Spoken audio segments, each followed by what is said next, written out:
ṣe believe pé gbogbo àwọn fídíò tó ń mú wá fún wa tẹ́lẹ̀ ta kàn ń rí tá à ń rí ni pé ibi tó ti ń drag pé bóyá bá kan plane fẹ́ move èmi ò mọ̀ pé plane yẹn try láti move K1 dúró síwájú ẹ̀ ó fẹ́ yà báyìí K1 tún lọ dúró síwájú ẹ̀ ó tún lọ báyìí K1 tún dúró síwájú ẹ̀ fídíò ẹ̀ lèmi ṣe ìwà mú wá fún yín just like bí ìgbà tí èèyàn ń dúró síwájú dánfó. It is so absurd, it is so ridiculous.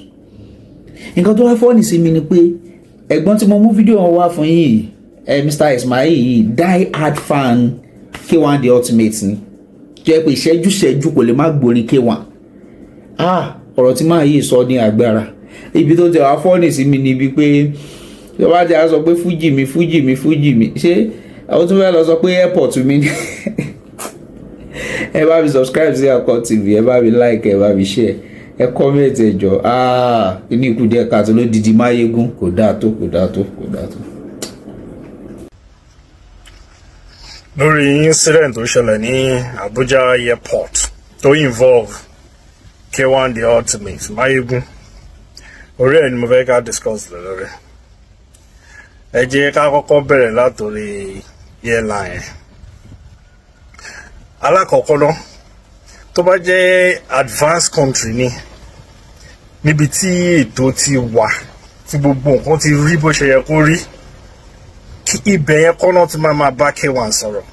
Àwọn security wà nínú airport náà tẹ́ bá fẹ́ engage èèyàn kò síbẹ̀ nìyẹn ṣe lè ṣagídí tó wọ́n máa move ẹni yẹn kúrò níbi tí plane ti máa gbéra.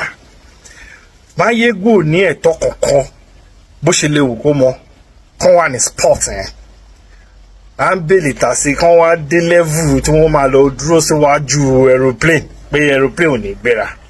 What an absurdity at its peak. Kí ni wọ́n ń ṣe níbẹ̀ yẹn? So the airline authorities, I think they have some questions to answer. Kọ́lọ́mọ́ yẹn ká rí nǹkan burúkú. That was very close. Ọmọ ló ní kan bẹ̀rẹ̀ nǹkan tá à ń sọ kọ́lá àbá máa sọ náà. Ìyẹn lórí àwọn airline authority. Then ẹ̀ ń tẹ́ bí pọ̀ jù lọ́wọ́ ẹ̀ gangan K1 the ultimate. Bàbá kí lẹ bá débẹ̀ yẹn. Ilẹ̀ bá débi pé ẹ fẹ́ gbé ọtí wọnú aeroplane. Ṣé ẹ lè ṣe bẹ́ẹ̀ nílùú òyìnbó ni? Kí ló dé tí àwa máa ń kàn take advantage ju bó ṣe yẹ lọ? Àbí ṣé agbára náà ló pọ̀ tó bẹ́ẹ̀ yẹn? Ṣé èèyàn lẹ mọ̀ tó bẹ́ẹ̀ yẹn? Everybody mọ̀. You are an international guy now. Ẹ ṣe low-key. Ibo lẹ ti lè dánwò lágbàáyé tẹ máa sọ pé ẹ fẹ́ gbé ọtí yẹn rọtí sínú flask yìí tẹ máa ń gbé kiri yẹn. Ṣé everybody mọ̀ bó ṣe ń lọ ni? Then media boy yín tó ń release ìsọkúsọ jáde ẹ sàkẹ́ o Máyégún ẹ sàkẹ́ yín ò mọṣẹ́ kankan rárá ẹ jẹ́ lọ wẹ́n tó competent ó lómi lẹ rọ sínú flask ẹ gbọ́ ẹ̀yin náà ẹ dáhùn question yẹn ẹ̀yin rọ omi sínú flask omi lẹ ń gbé kiri kò sómi nínú plane ẹ̀ ń gbógbògbòrò kiri at your age at your status àwọn kọ́kọ́ wà tẹ́ ti jùlọ náà ẹ̀yin nìkan náà ni ẹ̀yin lè rí odidi Ọọ̀ni of Ifẹ̀ ọba tó ń gbé ọba mi ní occasion ẹ̀ ń bá Ọọ̀ni bọ̀wọ̀ ẹ̀ ń bá Ọọ̀ni dọ́gba ẹ̀yin náà lè bú gbogbo àwọn àfà níjọ́sí ẹ̀yin náà lè fún cameraman kan lábàrá lórí stage yín ẹ̀yin náà ni wọ́n tún pọ́n yín lé wọ́n tún sọ pé kẹ́ apologize fáwọn àfà yẹn bàbá oníkíjìpá ẹ tún ta bàbá yẹn lábùkù ìgbéraga náà ni. You're just too pompous for my liking. Àwọn èèyàn dẹ̀ nífẹ̀ẹ́ orin yín, èmi gan 24/7 orin yín ni mò ń gbọ́. Fan orin yín ni mi, I'm not your fan. You are not a good role model to me. Láti pè ní fan níbo, ìwà iná ni. And you are close to 70. Máyégún, you are close to 70. Ọlọ́run, ẹ kàn ń jọlá nǹkan tó pọ̀ ni. Gbogbo wa yìí ẹja lọ fi sílẹ̀ ẹ lọ fi gbogbo wa yìí sílẹ̀ o legacy náà ló mátà o ṣé legacy tẹ́fẹ́ fi sílẹ̀ nìyẹn and ní industry tẹ́wà yẹn ní Fuji music industry tẹ́wà yẹn ọlá èèyàn kan lè ń jẹ ọlá èèyàn kan ẹni yẹn ò dẹ̀ mọ̀ ẹni yẹn rò pé àwọn ń jọ́lá yín ni torí ẹ̀ náà fi ń forí balẹ̀ fún yín lẹ́ẹ̀mẹ́wàá ẹni ò mọ bó ṣe tó Ọlọ́run dẹ̀ ń jẹ́ kí wọ́n mọ báwọn ṣe tó láyé. Àlàbí tó yẹ pé tí n bá rí Paso lẹ́niwíẹ̀ kí n rí wọn lọ́ọ̀kọ́ máa dìde tán fún Paso ni. Respect wà lára Paso ń ṣe kékeré àbóṣùpá àbí Màláíkà àbí any other Fuji musician ẹ̀yin nìkan náà ni. It's just to pump us. Bẹ́ẹ̀ jẹ́ sí bàbá Kọ́lìntì nìyẹn. Kí ló dé? Fuji mi là ń gbọ́ náà. Ṣebí Fuji lẹ sọ pé ẹni. A mọ̀ pé gbogbo àwọn yòókù yá Fuji lọ́wọ́ yín ni. Ẹ dẹ̀ máa sọ iye tí wọ́n san tí wọ́n á fi san. Àbí Fuji mi gbogbo àwọn Paso Òṣùpá yẹn wọ́n wá yá Fuji lọ́wọ́ tí yín ni àbí. Tí Fuji ṣe jẹ́ Fuji yín. Fuji yín là ń gbọ́. Kò dẹ̀ wọ́n kálukú dẹ̀ ti fi yín lẹ̀ sáàyè yín sìn. So tó bá jẹ́ Fuji yín, ṣé airport náà tó jẹ́ airport mi?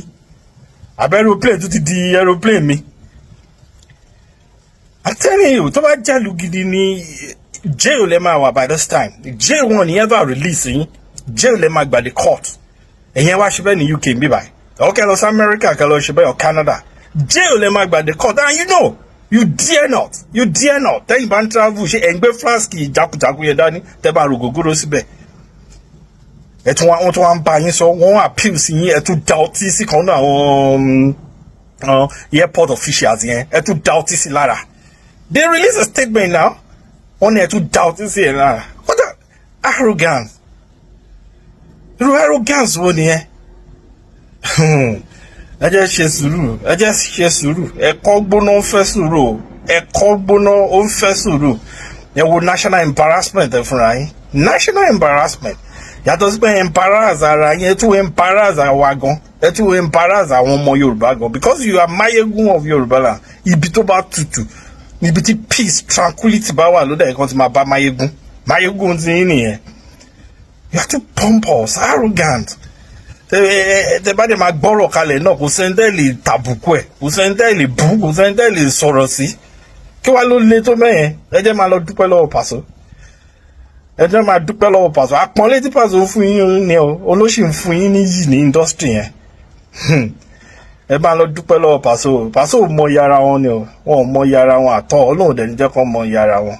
So ẹ̀yin ni èèyàn kan máa dìde ló máa ní role model ẹnu òun ní Wàsíù. Ẹ̀kọ́ gbóná ó ń fẹ́ sùúrù. Anyway, investigation ti ń lọ ná. Mo dẹ̀ pray pé kí òfin take a course ẹ̀. Mo pray kí òfin take a course ẹ̀ bóyá ẹni dẹ́rùn ẹ̀wò wọn láṣà.